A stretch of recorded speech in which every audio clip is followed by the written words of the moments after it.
सुप्रभात बच्चों। आज हम आपकी पाठ्य पुस्तक का पाठ 7 क्या निराश हुआ जाए पाठ का अध्ययन करेंगे।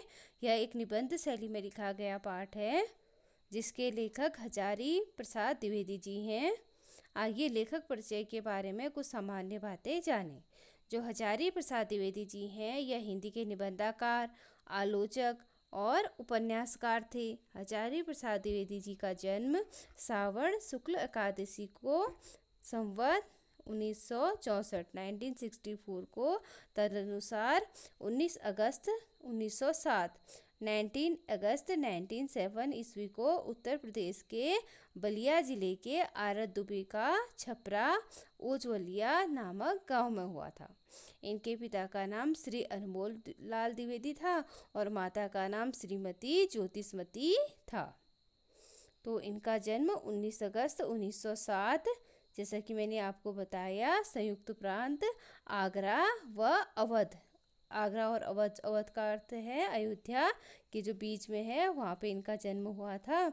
और इनकी मृत्यु 19 मई 1979 19 मई 1979 को हमारे भारत देश में ही हुई। इनका पूरा नाम हजारी प्रसाद द्विवेदी जी है और इनका जो अवधि है ये आधुनिक काल के बहुत ही अच्छे एक लेखक माने जाते हैं। इन्होंने हिंदी साहित्य की सभी विधाओं में कार्य किया है। इन्होंने निबंध लिखे हैं, नाटक लिखे हैं और बहुत सारी इन्होंने कविताएं भी लिखी हैं। और इनकी पुस्तकों में उद्धव और विकास, बाणभट्ट की आत्मकथा प्रमुख है। इनको पद्म भूषण भी सम्मान प्राप्त हुआ इनके लेखन के लिए, जो इन्होंने साहित्य में काम किया उसके लिए।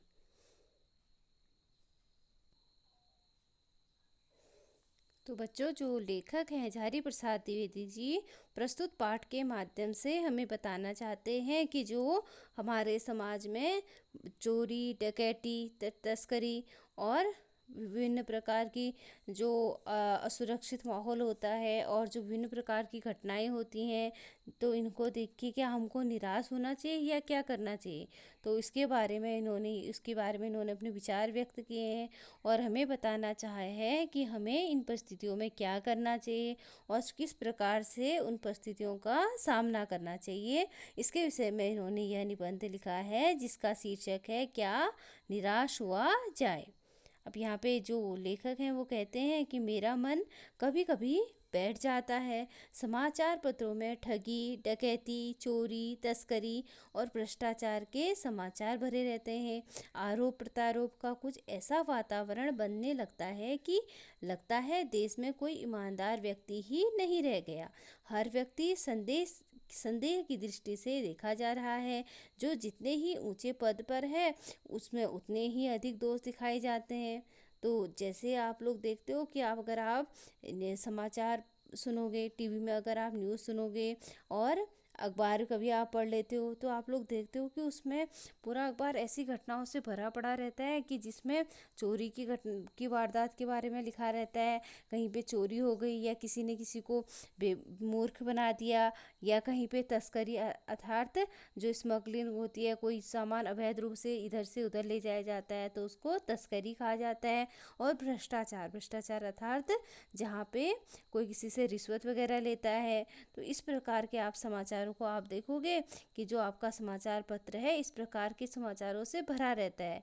तो कवि कहता है कि जब मैं इस प्रकार के समाचार पढ़ता हूँ तो मेरा मन उदास हो जाता है और मेरा मन बिल्कुल बैठ जाता है। मैं अंदर से बिल्कुल असुरक्षित महसूस करने लगता हूँ। मेरा मन बहुत ही ज़्यादा घबरा जाता है और देखता हूँ कि समाचार पत्रों में लोग क्या करते हैं, एक दूसरे पे आरोप लगाते हैं। जैसे आप लोग देखते हो तो जो बड़े बड़े राजनेता होते हैं वो क्या करते हैं, एक दूसरे पे आरोप प्रत्यारोप लगाते हैं। वो यह नहीं देखते कि हम किस तरह का माहौल समाज को दे रहे हैं। तो अगर हम इन सब चीज़ों को देखते हैं तो एक नेता दूसरे पे आरोप लगाता है, तो दूसरा जो नेता पे आरोप लगाया जाता है वो पहले वाले राजनेता पे आरोप लगाता है। तो ये आरोप प्रत्यारोप का दौर चलता रहता है। अब बच्चों, जब आपके सामने ऐसी स्थिति होती है तो क्या आप दोनों में से किसी पे विश्वास कर पाते हो? नहीं कर पाते हो।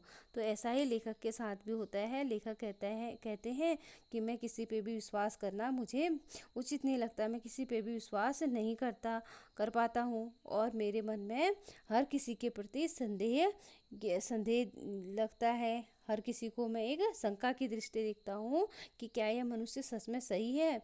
जो अब ऐसा लगता है कि आजकल जो जितने ऊंचे पद पर है, जो जितना बड़ा व्यक्ति है, वह उसमें उतने ही अधिक दोष हैं, क्योंकि जो दिखाने वाले हैं, समाचार पत्र वाले हैं, और जो टीवी में न्यूज़ में दिखाया जाता है, समाचारों में दिखाया जाता है, उस व्यक्ति की को उसी दशा से दिखाया जाता है कि हर किसी की कुछ ना कुछ कमियां हमें दिखाई ही जाती हैं, तो हम किसी पे भी विश्वास नहीं कर पाते हैं।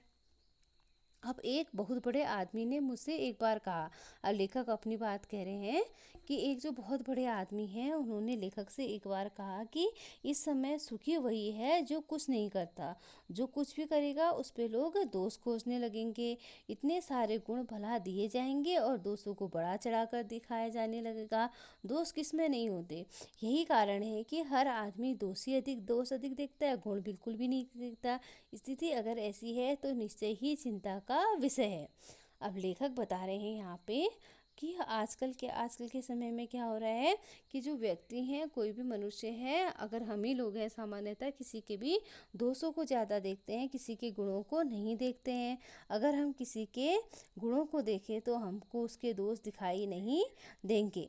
तो लेखक कहते हैं कि अभी के समय में लोग दूसरे के दोषों को ज़्यादा देखते हैं, उसके द्वारा जो दोष हैं, उसके द्वारा किए गए जो बुरे काम हैं, उनको बहुत ही ज़्यादा बढ़ा चढ़ा कर दिखाया जाता है समाचारों में, जो हमारे अखबार हैं उनमें, लेकिन किसी के गुण को उतना बढ़ा चढ़ा कर नहीं दिखाया जाता। अगर ऐसी स्थिति है तो ये क्या है, एक चिंता का विषय है कि हम लोगों के दोषों को ही देख रहे हैं, उसके जो गुण हैं, उसके अंदर जो अच्छे विचार हैं, जो उसके अच्छे जो गुण हैं उसमें, वह हम नहीं देख पा रहे हैं। एक चिंता का विषय है, क्योंकि अगर हम दोषों को ही देखते रह जाएंगे तो हमारे समाज का विकास क्या हो जाएगा, रुक जाएगा, अवरुद्ध हो जाएगा।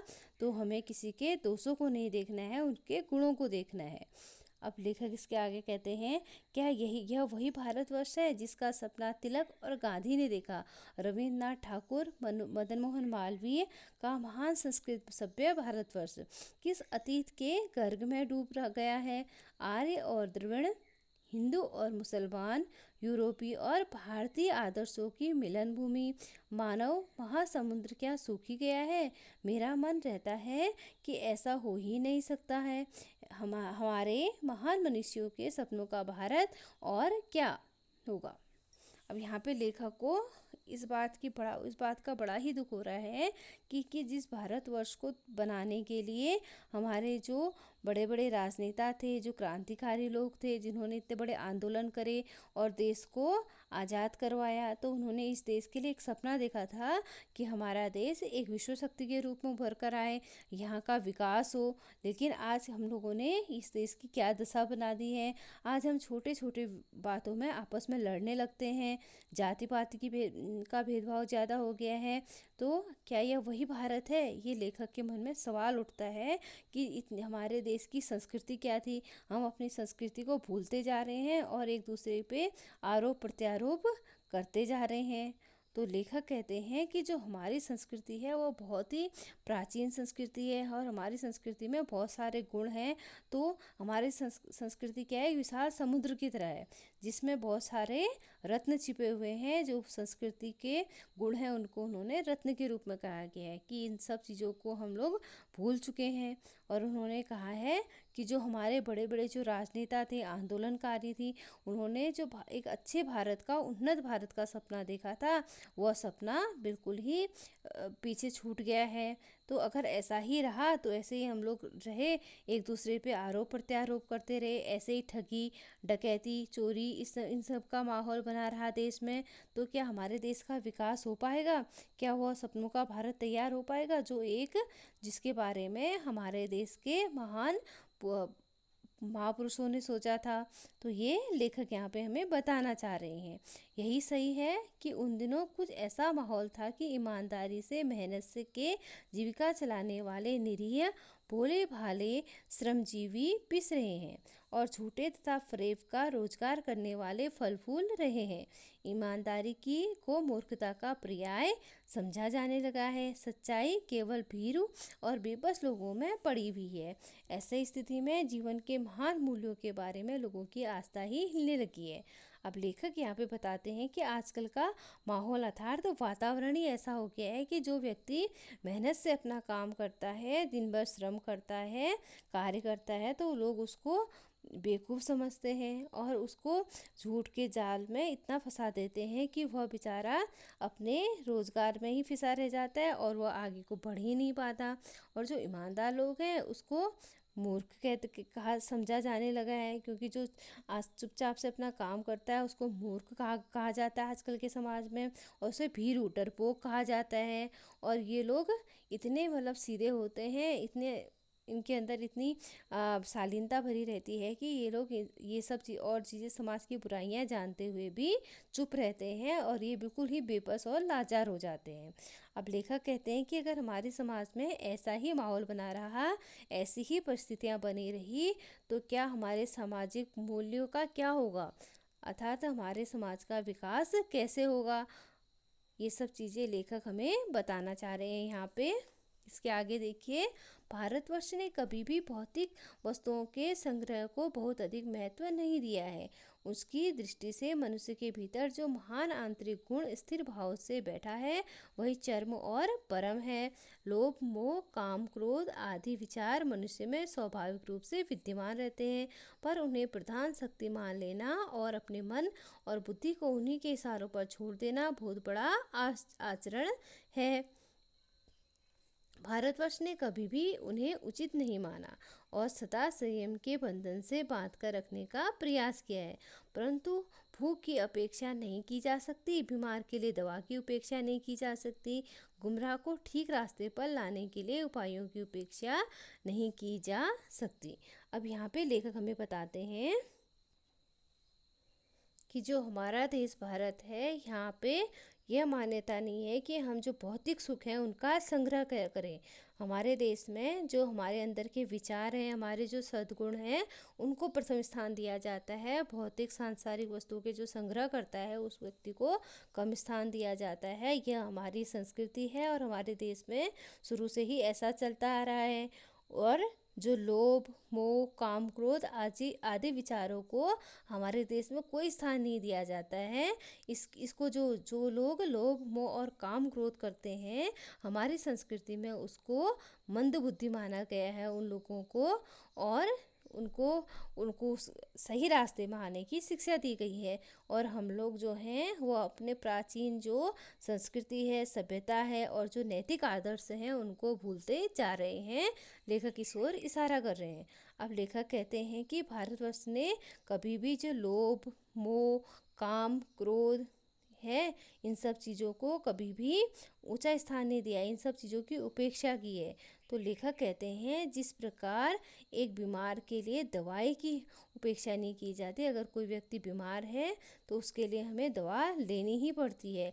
ठीक उसी प्रकार जो गुमराह लोग हैं, जो अपने राजमार्ग से भटक गए हैं, उन लोगों को हमें सही रास्ते पे लाना ही पड़ेगा। जिस प्रकार एक बीमार के लिए दवाई चाहिए, उसी प्रकार गुमराह लोगों को ठीक रास्ते में लाने के लिए उचित उपायों की आवश्यकता है। लेखक हमें यहाँ पर यह बताना चाहते हैं। तो आज के लिए इतना ही। आज आप इस पाठ का अध्ययन करेंगे और समझने का प्रयास करेंगे। धन्यवाद।